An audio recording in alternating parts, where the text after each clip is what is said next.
The situation in Virginia is heating up rapidly. The neo-Nazis who want to repeat World War II Austria are fixing to get a rude awakening. Ladies and gentlemen, on January 20th, when those who were not fairly elected attempt to enforce gun confiscation, they're going to be in the front row to hear the second shot heard around the world. People in Virginia, and in other states as well, are not going to comply, and will defend their rights at gunpoint if these traitors don't back off their Nazi bullshit. The underlying tone of all those patriots who are posting about this cannot be misinterpreted. Well, it can, but only by someone who has no discernment.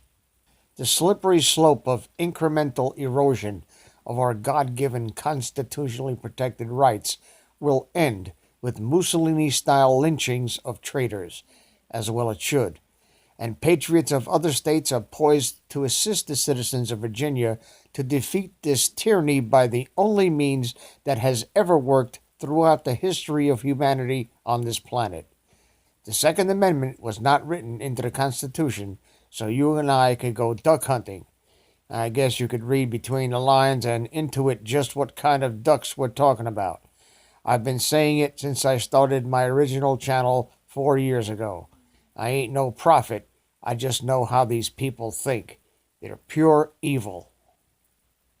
They won't stop. They will not give up. The energy to maintain their tenacity and their interminable litany of crimes against this country and against humanity and against the innocent percolate up from the depths of hell itself. It is biblical, and the blood of despots will run in the streets. It is inevitable. You can only stop a demon by dispatching the apparency of a human being that is hosting it. What we need is an executive order that completely nullifies all gun laws in their entirety and immediately reversing all the jail and prison sentences for the simple possession of firearms. In addition, those who violated the Constitution to get those convictions should be personally liable and sued for compensating those whose rights were violated. I'm certain that all of you watching this are in agreement. We support the defense of our God-given rights by whatever means the oppressors dictate must be taken. They are, no doubt, begging for violent confrontation and forcible removal from office. If they want it so bad, the Patriots are more than willing to give them what they want.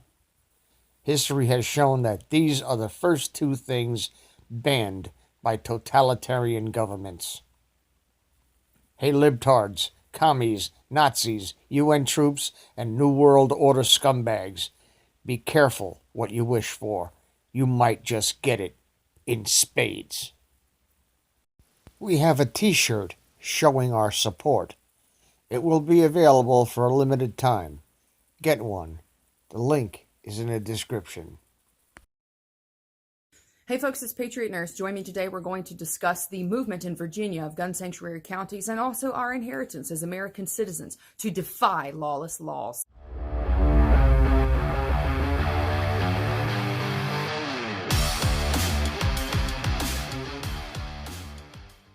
So what gets me going this morning is looking at the news, of course, and seeing the Attorney General, who made a lovely proclamation from a mosque, no less, that it would be the responsibility of all Virginia counties, cities, etc., to enforce whatever gun laws that he and his little lackeys in Richmond and infected blue areas from the Beltway decide to get passed.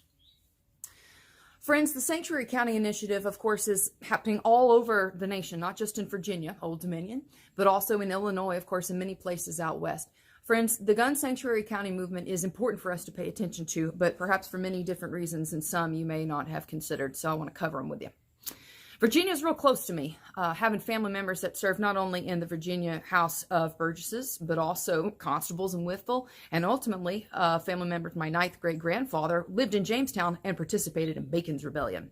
So this is near and dear to my heart, you know, and I'm sure many of y'all are watching this out there too.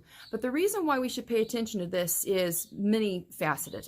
The first is that, I don't know about y'all, but for the past decade at a minimum, every day that I wake up, it's like taking a dive in a toilet bowl because I'm looking at all this nonsense that's getting passed where freedom-loving, constitutional-minded, law-abiding people are getting hit in the face every day. We have more of our stuff taken away, more of our rights given away. More and more of it either legislated away or voted away by constituencies which don't represent us. And I'm sorry, when you have a nation infected with illegal immigrants, many of whom are voting, I would not call that legitimate representation. Because when you have the snowball effect of more and more people voting to take away the stuff, the property, the time, the labor, and the rights of people like me, law-abiding citizens, gets a little hard to swallow. So this Gun Sanctuary County initiative is a long overdue pushback against these cowards and these spoiled children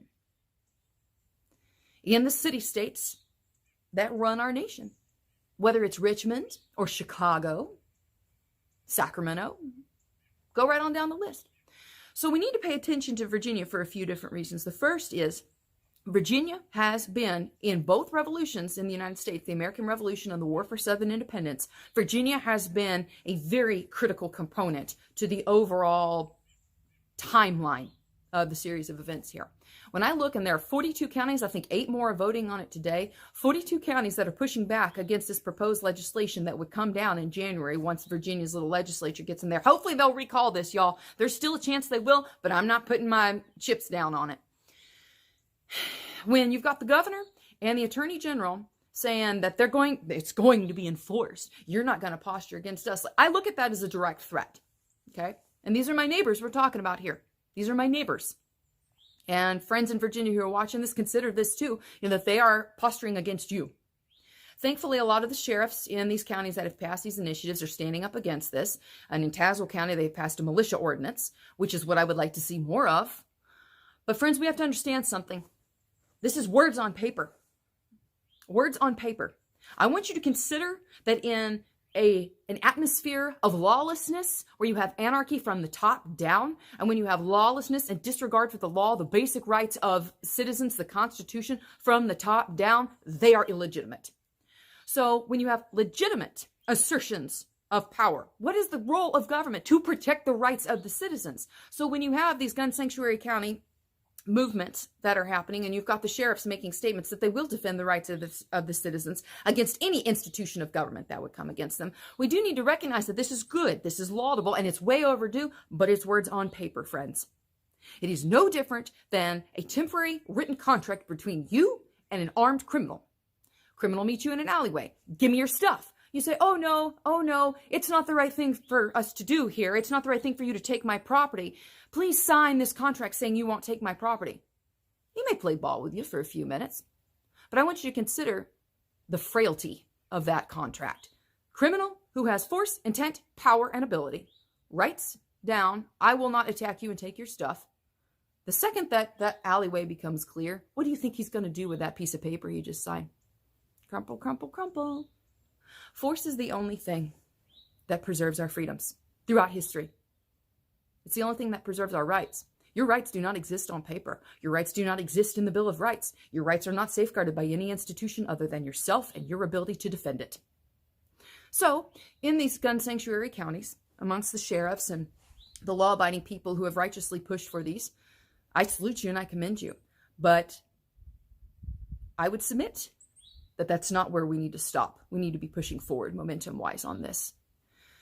When you consider also the words in the bill submitted by Virginia Senator Louise Lucas, which I believe it's Senate Bill 64, I'll put a link to it in the description box below, which effectively outlaws the militia, outlaws self-defense training, outlaws mutual defense groups. You need to pay attention to this and the timing of this. These people know what is coming. They're not stupid. They and all their little big tech minions have collated all the data from all the conversations they can get their hands on. They know the mood, okay?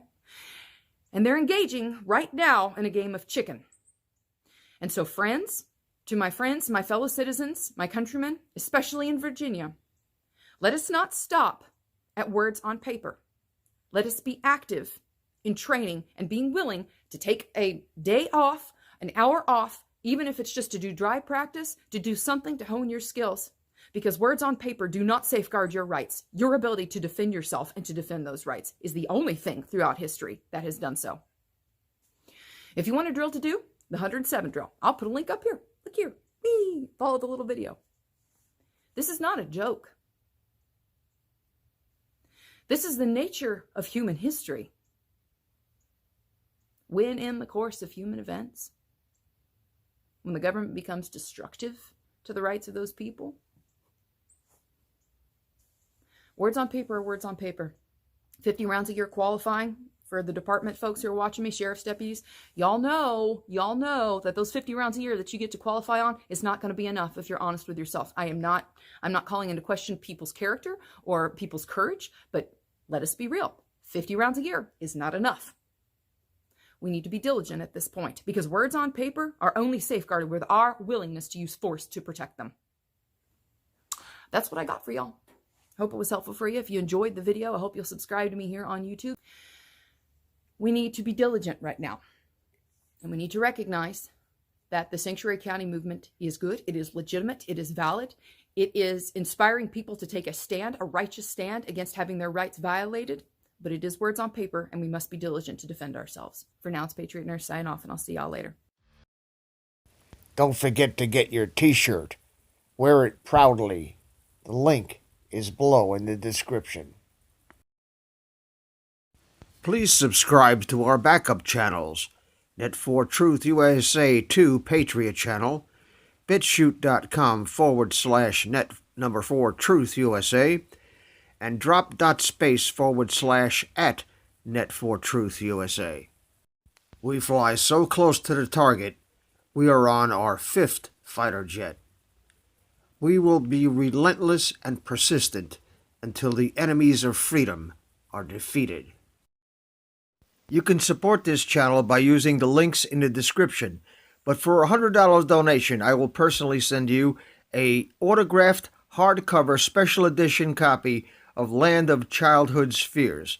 Also, visit my bookstore at lulu.com/Net4Truth USA.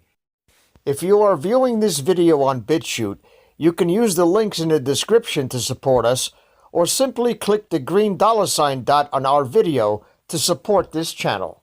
Thank you. Links are in the description section.